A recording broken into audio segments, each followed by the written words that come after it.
ان کو جناب پھر وہاں پر جناب 8 سال کی سزا سنا دی گئی جیل کی. پھر اس کے بعد جناب کیا کہتے ہیں محمد ساجد ہیں, ٹھیک ہے نا, 35 سال ان کی ایج تھی.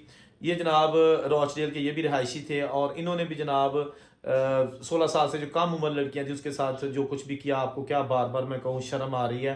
ان کو 12 سال کی جیل کی سزا سنا دی گئی. اس کے ساتھ ساتھ ایک تھے محمد امین, جن کی ایج اس وقت 45 سال تھی, اور وہ بھی ٹیکسی چلاتے تھے, ایگل ٹیکسی, اور یہ جناب 14 سال کے لیے جیل چلے گئے. اور یہ بھی جناب ان کا بھی وہی قصور, جیسا کہ میں نے پہلے آپ کو بتایا کہ ٹوٹل 47 کے قریب لڑکیاں تھیں جن کے ساتھ یہ گنونا جرم کرتے رہے, اور کئی بار کیا. اچھا, اس کے بعد ہے جناب حامد صافی, 22 سال ان کی ایج ہے. ان کا تعلق افغانستان سے تھا, اور ان کا قصور بھی وہی تھا لڑکیوں کے ساتھ جو بھی انہوں نے گنونا جرم کیا, اور ان کو بھی جناب 4 سال کی جیل کی سزا سنا دی گئی. اور اس کے بعد انہوں نے کہا تھا کہ جب یہ جیل کی ان کی سزا ختم ہوگی ان کو فوری طور پر افغانستان ڈیپورٹ کر دیا جائے گا. عبدالقیوم پاکستانی, 44 سال ان کی ایج ہے اس وقت, اور رامسے اسٹریٹ روچ ڈیل ان کی رہائش تھی. ان کو جناب 5 سال کی جیل کی سزا سنا دی گئی ہے, قصور وہی. اچھا, اب جناب جو عادل خان ہے اور قاری عبدالرؤف ہے, ان دونوں کو ڈیپورٹ کر دیا گیا ہے. انہوں نے ان کو سزا تھوڑی تھی, جب یہ اپنی سزا سے پہلے ان کو رہا کر دیا گیا تھا کہ ان کو ڈیپورٹ کرنا ہے, لیکن انہوں نے ڈیپورٹ ہونے سے پہلے ہی قانونی جنگ لڑنے کا فیصلہ کیا تھا قاری عبدالرؤف نے اور عادل خان نے, کہ ہم سے نیشنلٹی چھین لی گئی ہے, ہمارے پیپر بنے ہوئے تھے پکے پیپر, یہ غلط ہوا ہے. تو انہوں نے اپیل کا حق تھا تو اپیل کی تھی وہاں کی عدالت میں, تو ان کا کیس چلتا رہا. کیس چلنے میں بڑے پیسے خرچ ہوتے ہیں.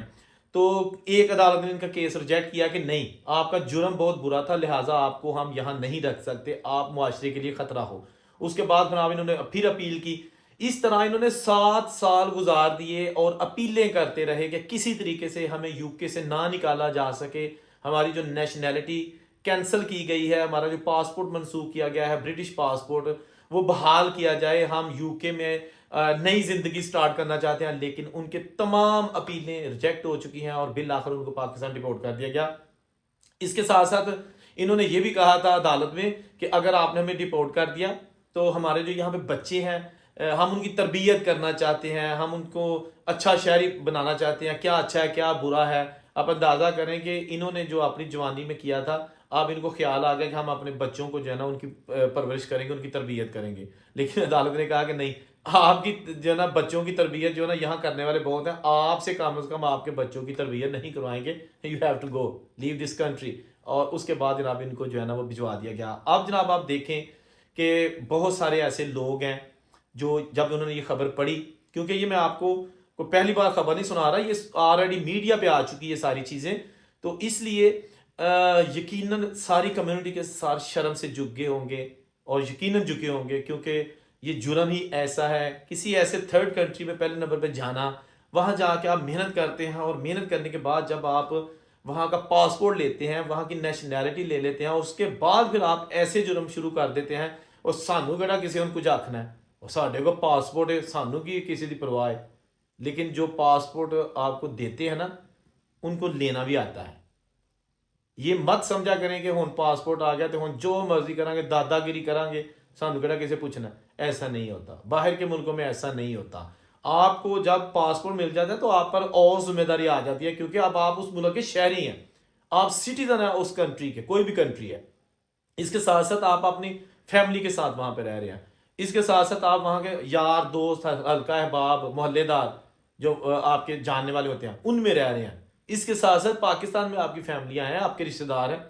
تو جب اس طرح کا جرم ہوتا ہے, پھر پکڑے جاتے ہیں, پھر جناب آپ کا ٹرائل چلتا ہے, سزا ہوتی ہے, ڈیپورٹ ہوتے ہیں, تو میرا خیال ہے کہ اس سے بڑی بدقسمتی اور نہیں ہو سکتی کہ آپ کے جب دن وہاں پہ آئے کھانے پینے کے, عیاشی کرنے کے, حق حلال کی بات کر رہا ہوں, تو اس وقت آپ نے ایسے دھندے شروع کر دیے کہ آپ کو جو وہاں کی عزت تھی وہ بھی گئی, وہاں پر جو فیملی تھی اس کی نظروں میں بھی گر گئے, اور وہاں کا جناب ڈالر پاؤنڈ کمانے والا بھی چکر ختم ہو گیا.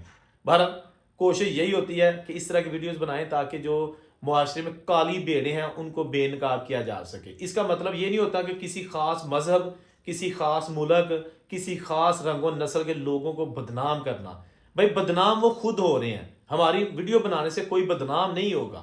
بدنام وہ اپنے کرتوتوں کی وجہ سے ہو رہے ہیں. ہم صرف لوگوں کو ان کے کرتوت بتا رہے ہیں کہ ایسی کالے لوگ بھی ہیں, کالا دندہ جو کرتے ہیں, اور اپنے لیے, اپنی فیملی کے لیے, اور سب سے بڑھ کر اپنے ملک کے لیے. اب ان کو پاکستانی کہا جا رہا ہے پورے انٹرنیشنل میڈیا پر. تو اپنے ملک کی بدنامی کا باعث بنتے ہیں. ان کو ضرور بے نقاب کرنا چاہیے, ان کی ضرور ویڈیوز بنانی چاہیے, ان کے ضرور چہرے دکھانے چاہیے تاکہ عبرت کا نشان بن سکے وہ لوگ بھی اور جو لوگ اس دھندے میں آج کل ملوث ہیں. اگر ابھی تک وہ پکڑے نہیں گئے تو خدا را برے کام چھوڑ دے, ورنہ ایک دن جو ہے نا وہ پکڑے جائیں گے اور اس کے بعد پھر پچھتاوے کے سوا کچھ حاصل نہیں ہوگا. جہاں رہے خوش رہیں اور ان سے اجازت دیجیے. اللہ حافظ.